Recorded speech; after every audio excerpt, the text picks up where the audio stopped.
months, Advancing Justice LA and our partners will be fighting back through submitting comments, educating our communities, and raising the voices of immigrants who will be impacted by this change. Now is the time to fight back, and we urge all of you to get involved. So with that, I'm going to introduce some of our speakers who are really on the front lines of fighting public charge and really have a lot of insight to add both into the rule itself as well as what it means for the communities. So our first speaker is Congresswoman Julie Chu, who represents California's 27th district. And the Congresswoman has been so pivotal in fighting back against so many of the anti-immigrant and xenophobic proposals that have been coming from the Trump administration and has long been a champion of API immigrant communities. So we're so honored to have her here today. Thank you. Welcome, Hans.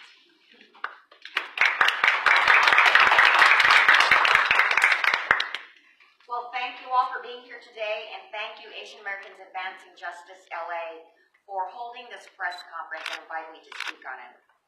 Since taking office, the Trump administration has made its mission to invoke fear and uncertainty for millions of immigrants living in the United States. Whether it's banning Muslims from entering the country, ending deferred action for dreamers, separating children from the parents at the border, or not allowing the temporary protected status program to continue, there continues to be a steady stream of anti-immigrant policies coming out of the White House. The public charge proposed rule, which was officially posted last week, is no exception. And that's why today's press conference is so important.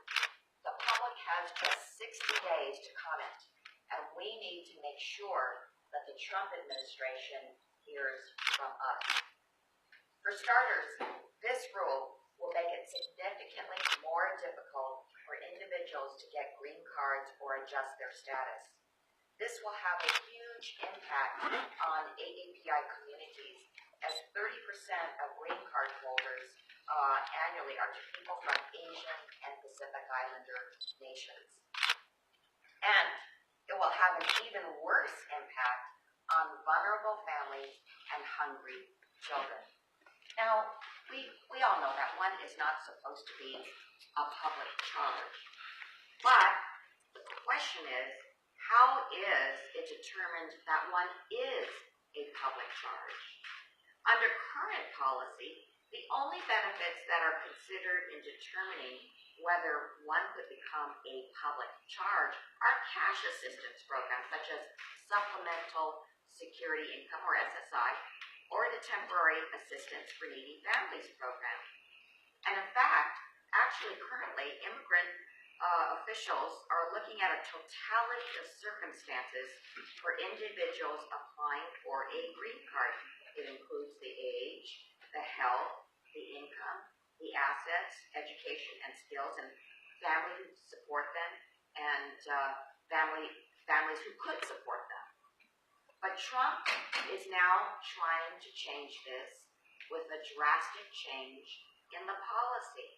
What he wants to do is greatly expand the list of programs that would be considered in determining whether one is a public charge, like Medicaid benefits, food stamps, prescription drugs, and housing assistance. Now, let's look at the SNAP program alone. The SNAP provides food for hungry people. And it's a wonderful program because it reduces poverty and it improves future achievement. In fact, we know that there are far too many jobs which are just at minimum wage or even below. And the only way that people can make ends meet is by accessing programs like SNAP. But now, Trump is trying to stigmatize the program and others like it so that immigrants will be afraid to use it, even though they paid for it with their tax dollars and they can legally use the program. I mean, let's look at SNAP. The original law that established it said that the SNAP benefits will not be used in affecting programs like the public charge program. And there's something something in addition to this. The rule change would expand the use of public charge bonds by allowing individuals who are inadmissible to a new public charge determination. In other words, it would say, oh, well, you are not admissible because we think that you could be a public charge. But it would say, well, you can put up a bond, but how much would that bond be? $10,000. Now, how many people can put up a bond for $10,000? Basically would say that only the very wealthy would be able to come and apply to be permanent residents in the United States. Well, Trump is clearly creating fear amongst immigrants. Already, immigrants are disenrolling themselves from public benefits that they need. Many immigrant families and children will go hungry or avoid going to the doctor for fear of jeopardizing their chance of obtaining permanent residency in the United States. In fact, the proposed regulation itself highlights that this policy change could result in worse outcomes, including because they're not taking advantage of the programs that they could take advantage of, it could result in an increased prevalence of obesity and malnutrition, especially for pregnant or breastfeeding women, infants, or children, or reduce prescription adherence, as well as increased rates of poverty and housing instability. And immigrants are disenrolling even if it's somebody else in the family that is affected, because they're fearful that even though they are legally here, that the fact that somebody else in the family could be affected is a danger. So they themselves, even though they have a legal right to these services, are disenrolling. Now, what is this all about? This is all about the Trump administration creating greater hostility to immigrants right before the election. There's no accident that this is being introduced right now, because the Trump administration is trying to create images of hordes of immigrants utilizing public benefits. But in reality, this is not the case, because many immigrants are actually fearful of using these kinds of benefits. And in fact, there is an underutilization of benefits such as SNAP. Well, this is simply cruel. That's why I introduced the No Federal Funds for Public Charge Act. This is H.R. 7052. And 49 of my colleagues in Congress are co-sponsors. It's to oppose this proposed rule. And now that it's published in the Federal Register, what we want to do with this bill is to ensure that no federal dollars could be used in implementing this regulation should it become final. And I want to remind all of you that we have until December 10th to comment.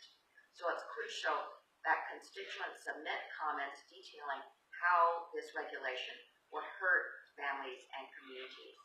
The time is now to speak out against Trump's hateful policies, so our voices can truly make a difference. Thank you again, and let's do what we can to protect immigrant families.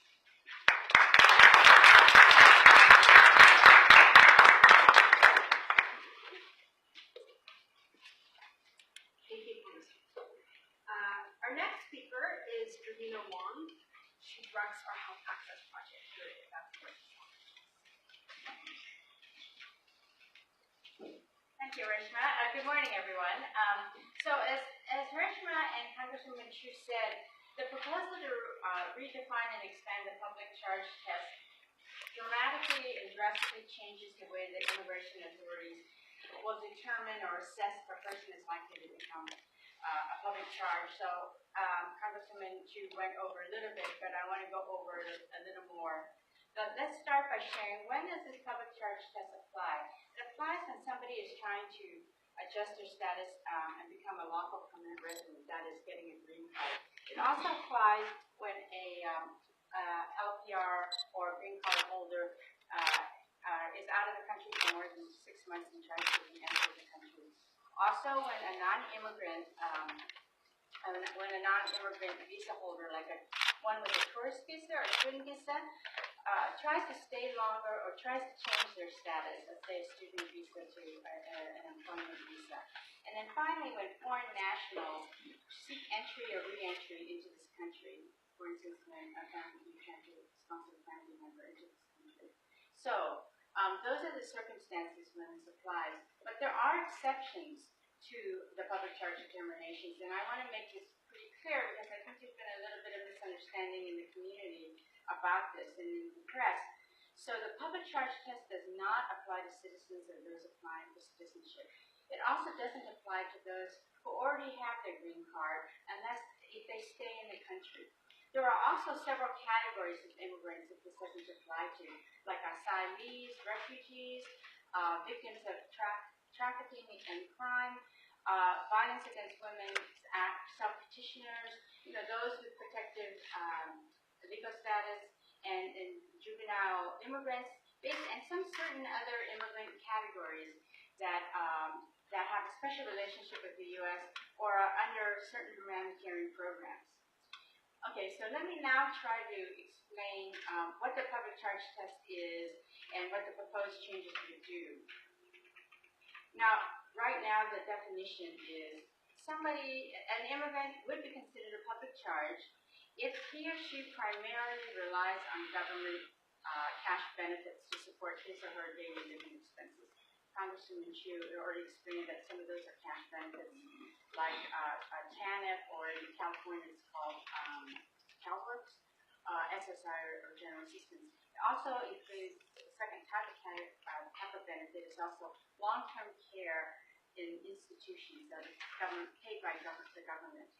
Now, along with the use of these two types of public benefits, the government can also consider some other factors, like the immigrant's age, their health, their family status, their education and skills, and their assets, resources, and financial status, for instance, like their income. So what happens is, like, as Congresswoman said, they look at the totality of the circumstances and they balance these factors. So no one factor is determinative of the public charge test. So how is it going to change? So they're trying to change the definition. So now it defines a public charge as someone who uses one or more of an additional listed benefits that Congresswoman Chu mentioned. And it greatly expands that list. So health programs like non-emergency Medicaid, Medi-Cal in California, or the Medicare Part D low-income subsidy, that's when Congresswoman Chu is referring to the prescription drug program. It also includes nutritional programs like SNAP or CalFresh in California, like food stamps, and then housing programs. Housing programs like public housing or if someone gets Section 8 housing or rental assistance. So as I mentioned before, it's a balancing test, right, of these different factors. But another change in the proposed regulations is that they're going to look at, it introduces kind of a detailed negative and positive factors to determine to signal whether that immigrant in the future will use public benefits. So people who are younger, healthier, better educated, have more money and speak English well will be considered more favorably. The changes discriminates against those with lower income, those who don't speak English well, people who are older, and people who have pre-existing or chronic medical conditions. Now, those factors will be considered negative factors if the public charge test were adopted. So we know that there's been just a lot of confusion and anxiety and fear out there among our community members. Congressman Chu referred to that. You're going to hear a little more about it from our Health Justice Network partners. So let me just end by making 4 points. First, these rules governing public charge in the U.S. have not changed. They're just a proposal. It's going to take at least several months, many more months, we hope, for it to be finalized. So you'll hear a little more about what you can do to fight these later. And number 2, the public charge rule will not be what we call retroactive, so that the use of now by immigrants will not be considered in the public charge test until it is finalized. 3, the benefits that are only listed in the public charge regulations are the benefits that will be considered. So I know that a lot of community members have heard other programs being mentioned because there were other versions that were circulated in February and March, like the WIC program or the ACA, the Affordable Care Act subsidies, educational programs, energy programs, transportation programs, but only those that I mentioned that are related to health, nutrition, and housing will be considered.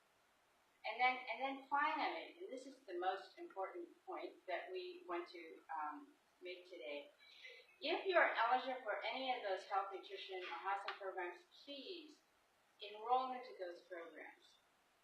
And if you are enrolled into those programs, stay in those programs. Use those benefits. Make sure to keep your health and your family healthy, productive, and thriving. Don't disenroll. So if you're using Medicaid or Medi-Cal, please continue to see your doctor. If you're using food stamps to help nourish your family, please continue to use it to feed your family. If you have housing vouchers, don't give it up. So let me be clear, as Congressman Chu said, this is a blatant and planned attack on communities of color and immigrants. We have to kind of the community has to come together and stand united to try to keep these mean-spirited and this heartless proposal from being finalized. So let's talk to our neighbors, our family, our friends, to make sure that this proposal, that we can fight this proposal and we can stop it, because we can. We have stopped these kinds of proposals in the past, and now we have to stand up and do it again. Thank you.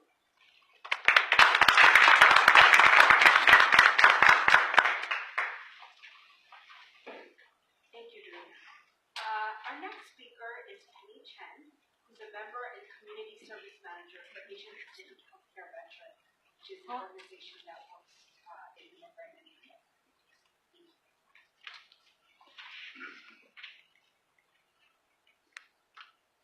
Hi everyone, good morning. My name is Penny Chen, member and community service manager from Asian Pacific Healthcare Venture.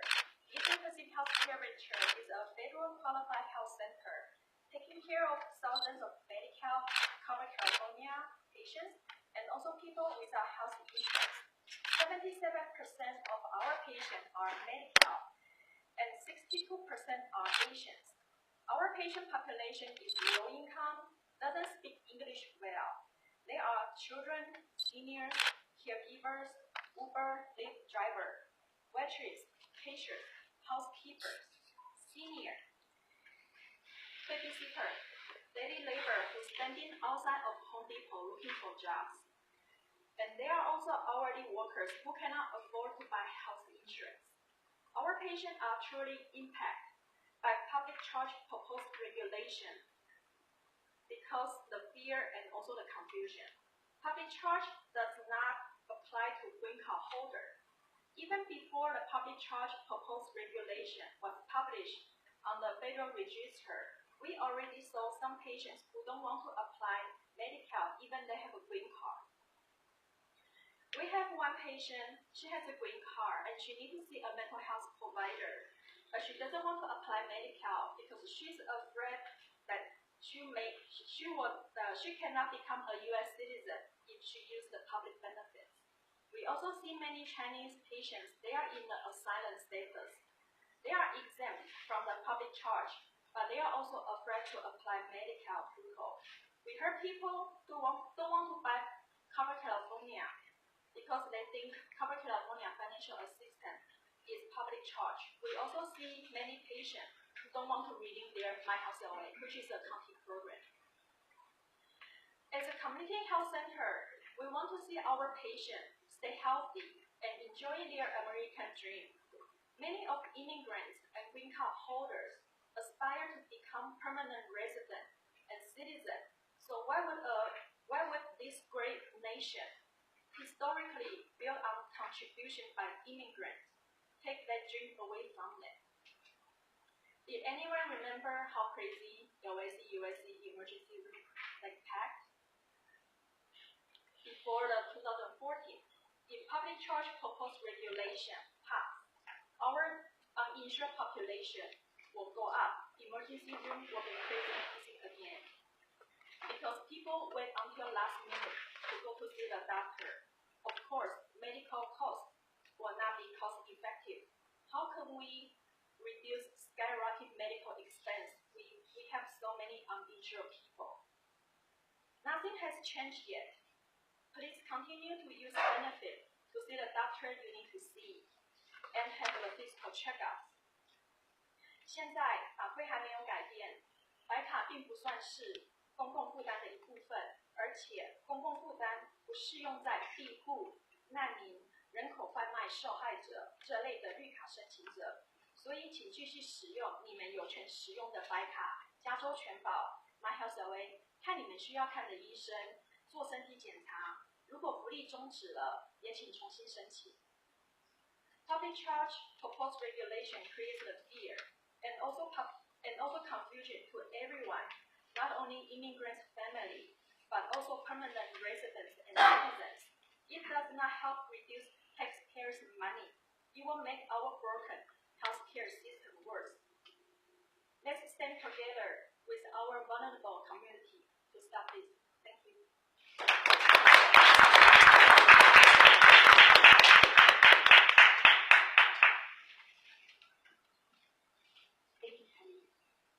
Our next speaker is Shika Buttenberg, who's the Executive Director of the South Asian Network,